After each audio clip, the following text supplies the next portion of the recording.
Rogério Vidal, que é ortopedista, está com a gente. Seja bem-vindo. Como vai? Tudo bem, bom? doutor? Lombalgia é dor nessa região, né, que eu falei? Exatamente. Lombar? Terrível. O que causa? Uma grande maioria das vezes lombalgia. Um monte de coisas causa lombalgia. Postura inadequada, falta de atividade física, obesidade, cigarro. Só para a gente dar um pequeno exemplo. Agora, tem muita gente que já fez até alguns exames e pode ter alguns probleminhas na coluna que justamente nessa região causam um pinçamento, né, doutor? Exatamente. O que pode acontecer assim? São desgastes, hérnias de disco, esforço físico inadequado gerando um desgaste maior. Então, por exemplo, pessoas que têm trabalhadores braçal, que trabalham em atitude inadequada, isso tudo gera dor na região lombar. Se a gente falasse das pessoas que têm um abdômen volumoso, a gente também muda o eixo quando a gente tem uma coluna muito grande. Força a coluna para frente, não tem a musculatura inadequada. Ou você compensa jogando para trás. Exatamente. Né? E não tem uma postura inadequada, isso gera dor muscular, um desgaste articular e isso acaba gerando lombalgias crônicas, são aquelas lombalgias de longo prazo. Infelizmente, a gente tem o hábito de fortalecer essa musculatura que fica ao lado da coluna vertebral e que ajudaria também nesse controle de dor, né? Exatamente. Na verdade, quando a gente fala em reforço muscular, né, é um reforço geral, não é específico. Então, você tem que trabalhar o seu corpo inteiro, inclusive com um controle de peso, com uma alimentação adequada para evitar o excesso de peso. A gente tem alguns mitos e verdades. Vamos ver o primeiro deles? Olha, vamos ver qual é? O primeiro, lombalgia é um diagnóstico clínico. É uma verdade, porque você não precisa ter algum problema. Na verdade, uma dor muscular é uma lombalgia. Toda e qualquer dor lombar, né, na região lombar, é uma lombalgia. Inclusive, causas não ortopédicas podem também gerar lombalgia. A próxima, vamos ver? O problema pode ser causado por uma má posição para sentar, se deitar e se abaixar. Verdade. Verdade, né? Verdade. Agora, crianças também sentem essas dores, né? Quando você tem uma criança com dor lombar, né, principalmente na faixa de crescimento ou entre os 12 e 13 anos, é obrigado a investigar. A criança reclamou uma, duas vezes que está com dor nas costas, tem que levar no médico. Ver o que é. Porque não é comum, não é habitual. Várias doenças que a gente vê na coluna, o problema é que são doenças surdas, ou seja, elas não dão dor. Se a criança está reclamando de dor, precisa levar no médico para saber o que está acontecendo. Quem tem lombalgia reclama bastante quando deita de barriga para cima, parece que isso piora.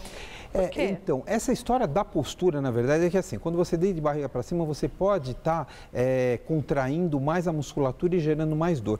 Na verdade, essa história da posição, isso é de paciente para paciente. Tem gente que reclama de ficar de lado, tem gente que reclama de ficar com a barriga para cima, com a barriga para baixo.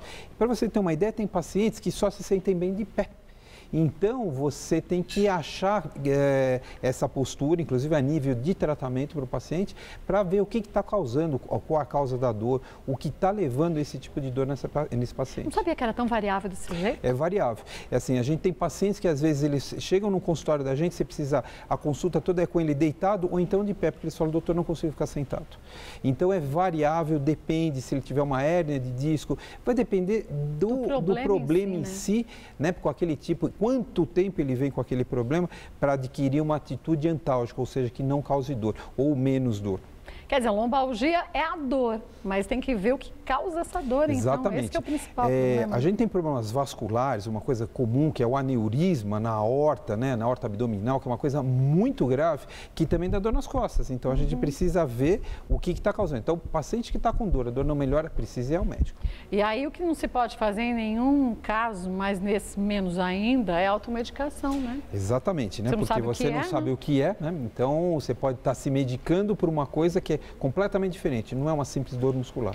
E nem tão pouco aqueles creminhos que a gente passa para aliviar a dor, né? Normalmente é aquilo, alguns funcionam, a grande maioria não funciona. Na verdade, o que funciona é o efeito da massagem, que acaba relaxando a musculatura e melhora a dor, né? Alguns funcionam, outros não. Mas vamos dizer que com você em casa funcione, aí você não vai no médico para saber o que é. Então você está mascarando o problema porque não está solucionando, né? Exatamente, e é uma coisa assim, você vai, passa em consulta, muitas vezes a gente vai pedir só uma radiografia, que é um exame simples, fácil de fazer, inócuo, e você resolve o problema do paciente de uma forma mais rápida. Às vezes, precisa de mais exames. Vamos ver mais um mito ou verdade? Em alguns casos, o exercício físico é totalmente contraindicado. É verdade, imagina alguém morrendo de dor nas costas, como é que você vai fazer o exercício físico? Sim. Você pode tentar um alongamento, né? Alguma coisa bem só. Entram as massagens relaxantes nesse caso, né? Mas a própria fisioterapia, que você vai fazer um alongamento, mas em alguns casos é contraindicado. Gente, mas o alongamento passado por um médico, viu? Não é esse que a gente sai fazendo em casa, se pendura na porta, vê na academia ou vê nos filmes que eles se seguram e aí dobram a coluna. Não é bem assim, né? Não é, porque às vezes esse próprio alongamento prejudica, né? Você precisa descobrir. A gente não é um músculo, são vários músculos e às vezes é um daqueles músculos que está causando dor, que requerem um alongamento específico para ele. Então você vai lá, você tem que avaliar, alongar, passa com um fisioterapeuta que vai fazer todo o trabalho de alongamento, são coisas que funcionam, mas não a olho. Por isso que às vezes é difícil quando você começa a fazer uma atividade física por si só.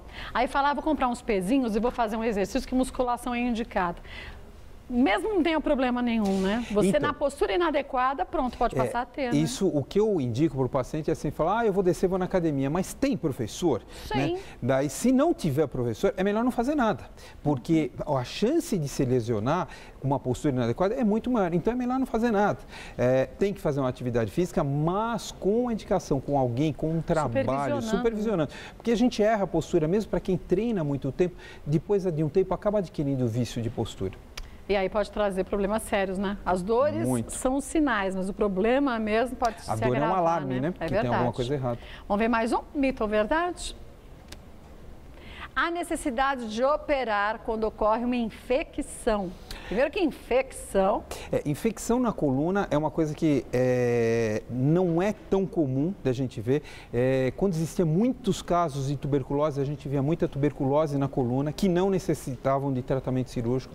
Às vezes você pode ter uma infecção no disco, mas assim, são casos graves, de cada caso é um caso. Então a gente nem fala isso para o paciente porque cada caso vai requerer um tipo de tratamento bem específico. E hoje, o operar a coluna, como a gente já falava antigamente, não é como se dizia, que é uma cirurgia que é melhor não fazer, porque você pode ficar paralítico, não é verdade? Não, hoje a gente opera o paciente assim, você opera a grande maioria dos pacientes estão andando no dia seguinte com uma melhora importante da dor. Mas não é por isso que nós vamos operar todo o paciente, só aqueles que têm uma indicação precisa para o caso. Por isso, faça o seguinte, teve um diagnóstico, ou então foi no médico, não te convenceu muito, vai se ouvir uma segunda opinião, gente. O importante é que você cuide da sua saúde, que você tenha confiança no que o médico te passar, porque é você que vai ter que seguir o que foi orientado por ele. E se você não tem confiança, você não vai seguir direitinho o tratamento e não vai ter os resultados esperados, né, doutor? Exatamente. Olha, eu vou passar para vocês os contatos do Dr. Rogério Vidal, que é ortopedista. O site é o www.rogeriovidal.com.br. Se você quiser sugerir algum tema, mande para a gente. E se quiser saber os contatos dele, é só acessar o site. Obrigada, doutor. Boa semana. Eu agradeço sempre, viu?